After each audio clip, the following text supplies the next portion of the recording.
Добрый день, дорогие друзья!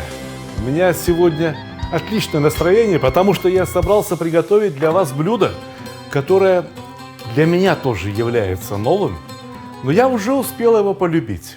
Это марокканское блюдо из моей новой книжки «Таджин, кускус и другие марокканские удовольствия». Значит, слушайте, книжку закрываем, потому что рецепт настолько простой, что вы будете очень удивлены. Готовить его можно и без книги. А тем, кто купит эту книгу, я рекомендую именно с этого рецепта и начать. Что нужно? Вот говяжий язык. Его отварили примерно час. Есть этот язык в таком виде еще невозможно. Он еще не готовый, он еще слишком жесткий. Но его, по крайней мере, можно было очистить, пока он еще был горячий. То есть вот что мы сделали с этим языком заранее. Отварили в воде, и пока он еще был горячий, мы его очистили. А теперь его надо нарезать на ломтики. Видите, какая консистенция у языка? Да, он еще довольно жесткий. Он еще довольно жесткий, но вы не представляете себе, каким нежным он станет, когда будет готов. Вы видите, да, что язык еще полусырой, потому что в толстых местах еще даже сок сочится. То есть белок свернуться не успел. Но нам его необходимо было подварить только для того, чтобы можно было очистить. Если бы можно было очистить сырой язык, то я бы начинал готовить прямо с сырого. Марокканцы закладывают язык в таджин, посудину, в которой они готовят в основном свои марокканские блюда, вот такими ломтиками. Но я точно знаю, что для нас привычнее будет, если порезать язык вот так. Ну, примерно так же, как мы режем мясо на бефстроганов.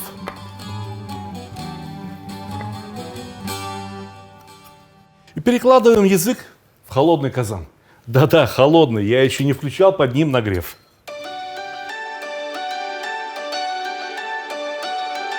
Все складывается в холодный казан, и только потом под казаном разводится огонь. Лук, весь лук, томаты.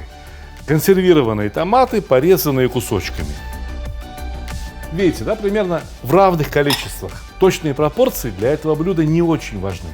Гораздо важнее понять технологию. Согласиться с некоторыми ходами, которые для нас, не марокканцев, могут показаться странными. Например, они петрушку жарят точно так же, как и лук. А жарят не только с маслом, но еще и с водой. То есть наливается немного воды, наливается немного масла, и под казаном можно включить нагрев.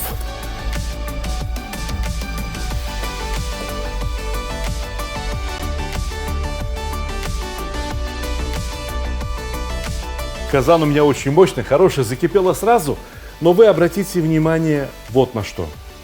Видите, сколько масла я взял? Ну, был полный пузырек, 3 ложки. Посмотрите, какое количество еды мы сейчас готовим.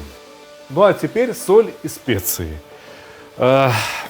Здесь примерно, я думаю, около 3 килограмм еды. И когда испарится лишняя влага и из лука, и из помидоров, и из самого языка, я думаю, останется килограмма 2. На 2 килограмма еды хорошо бы положить примерно 20 грамм соли.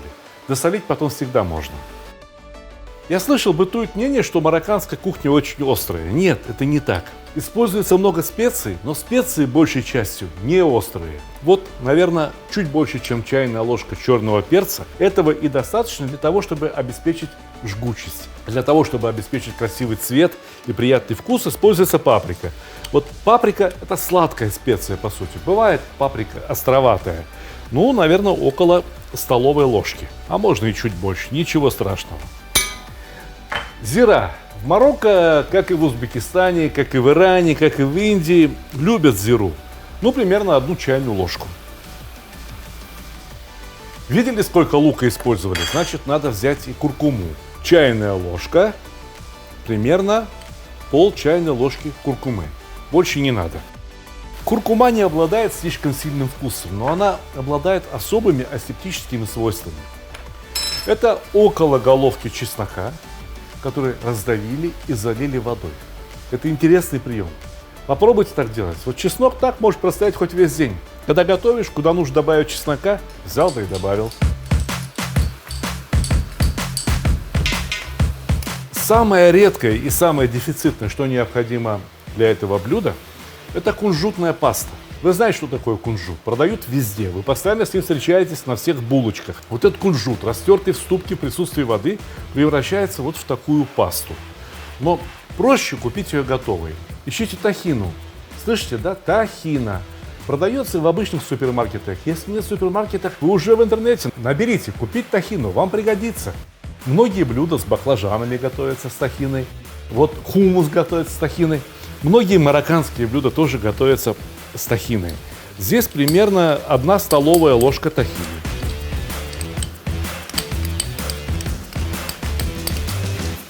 А дальше необходимо периодически подливать воду и постоянно перемешивать. Частое перемешивание – это основной принцип приготовления марокканских блюд. Частое перемешивание, бурное кипение и приготовление под крышкой. Ну, вы знаете, что такое таджин. Наверняка многие из вас слышали. Керамическая посудина, керамическое дно, глубокая сковородка и особая конусновидная крышка. Так готовили в Марокко истории. Сейчас в Марокко готовят в обыкновенных кастрюлях, и в скороварках, и в мультиварках. Но я должен еще постараться убедить марокканцев, что готовить марокканские блюда в казане еще удобнее. Если есть такая крышка, накройте именно такой крышкой. Пусть будет хоть что-то по-мароккански, по-настоящему, но на самом деле можно накрыть любой другой крышкой. Есть некоторые сложности в этом блюде. Есть, скажу честно. Отходить нельзя. Отходить нельзя надолго. Надо перемешивать часто и постоянно подливать воду. Сколько воды испарилось, столько и долить.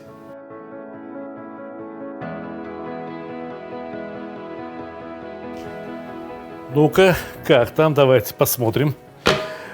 Хорошо, хорошо. Вы знаете, когда это блюдо считать готовым? Когда невозможно отличить лук от помидоров в соусе. Когда соус стал абсолютно однородным и сгустился. Я вам зря говорил, что это блюдо очень простое. Несколько часов нельзя отлучаться от казана. Проходишь мимо, приоткрыл крышку, помешал. При необходимости долил воды, закрыл крышку. Есть в Марокко несколько специалитетов. То, что используется именно в Марокко и без чего Марокко не обходится. Один из них – соленые лимоны. Ну, если говорить точнее, то в некоторых районах Марокко их солят, а в некоторых квасят. И там используют особые сорта, которых у нас нет. Мелкие, некрупные лимоны. В своем ЖЖ, в своем блоге я когда-то показывал, как сделать именно соленые лимоны. Если хотите, под роликом найдете либо верхний мой комментарий закрепленный, либо описание к ролику. И там будет ссылка на мой ЖЖ с этими солеными маринованными лимонами. Но я нашел способ, как сделать это очень быстро. Получается очень и очень похоже на настоящие марокканские лимоны.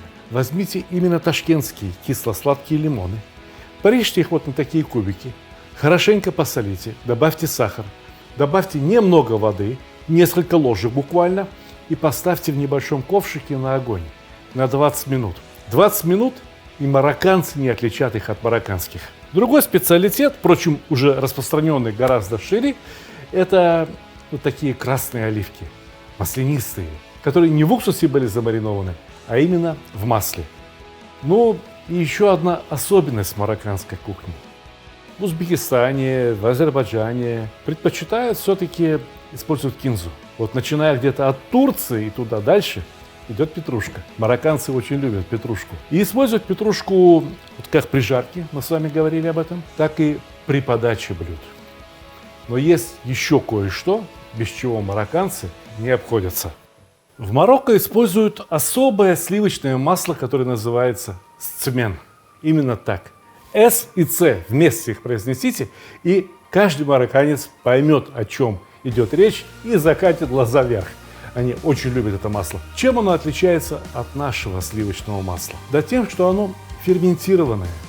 Если говорить человеческим языком, это масло, которому дали пропасть при помощи особых бактерий. Вот это кусочек сыра, камамбер.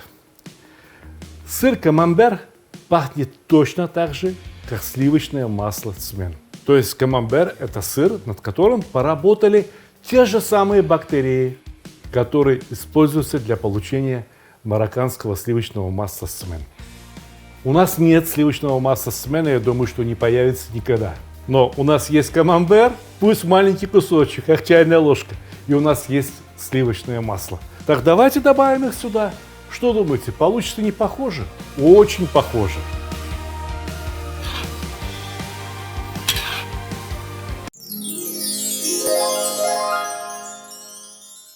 Я по профессии не повар.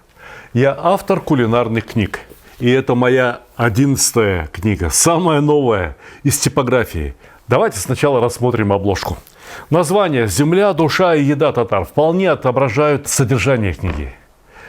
Обычно ведь на обложке полагается изображать, я не знаю, какую-то еду. А здесь ни одного блюда. Но зато здесь есть целых 2 QR-кода. Наводим камеру смартфона на QR-код, и открывается замечательный татарский танец. И не просто танец, а демонстрация самых главных, знаковых татарских блюд. Сметливым людям сразу должно быть понятно, что и все рецепты в этой книге тоже имеют QR-код. И в конце концов начинаем рассказ о татарском народе. Женщина, которой 83 года, из них 70 лет она готовит одно и то же, только катык. Знаете, что такое катык? Вот прочитайте книгу, узнаете.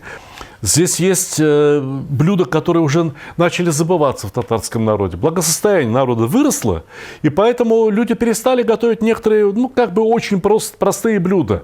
Но, тем не менее, они очень вкусные.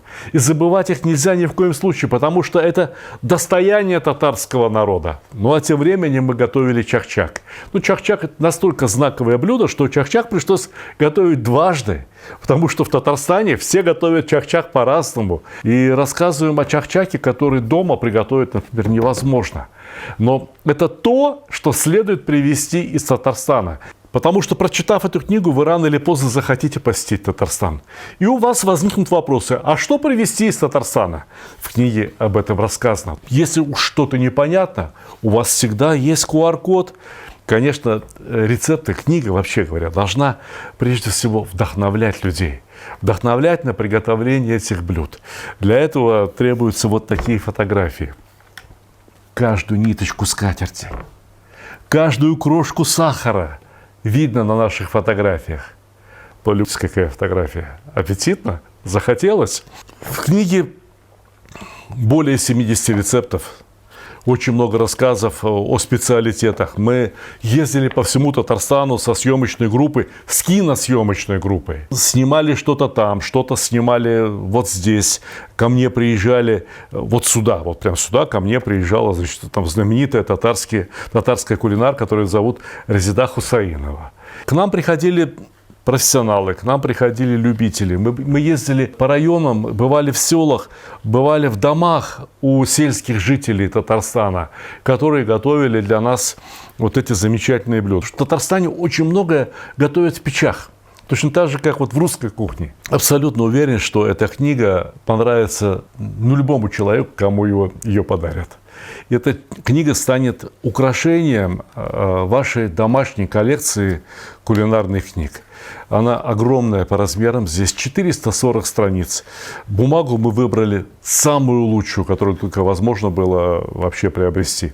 Поторопитесь с заказами, дорогие друзья. Скоро новогодние праздники, да и дни рождения не кончаются. Да и вот подарок просто хорошему, дорогому человеку, такая книга, мне кажется, это хорошая идея. Успехов и приятного вам аппетита.